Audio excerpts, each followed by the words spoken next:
class requirement number 9, Part B. Successfully complete the BSA swimmer test. As a second-class scout, you've already learned how to jump into deep water and begin swimming. You know how to stop, start, and turn while swimming. These skills are all part of the BSA swimmer test. Now, you'll need to develop the strength and stamina to swim 75 yards with one of your crawl strokes, or one of several new strokes. You'll also need to master the elementary backstroke and floating so you can rest while swimming, working, or playing in deep water. Floating face up is probably the best way to rest in deep water. This skill calls for buoyance and balance. Buoyance comes from the air you hold in your lungs. Balance is achieved by balancing your body mass above and below your chest.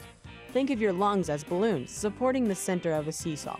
The elementary backstroke is used as the resting stroke for the last 25 yards of your test. You start this stroke on your back in a glide position, legs extended and toes pointed, arms and hands to your sides. Then move your hands up and begin to drop your heels. As you extend your hands outward, turn your toes outward. Now, complete the power part of this stroke by sweeping your hands down toward your feet and whipping your feet back together in a circular motion. As your arms push towards your feet, bring your chin to your chest to avoid getting water in your mouth and nose. Glide at the end of each stroke before repeating. Another good long-distance stroke is the side stroke with a long, restful glide. You start the side stroke in your extended glide position on your side. The leading arm starts with a catch motion. The trailing arm and leg motions follow. A key to the side stroke is the scissor kick. The stroke is complete when you arrive back at the glide position. One of the oldest strokes in scouting is the breaststroke. It can vary from a restful distance stroke to a competitive racing stroke.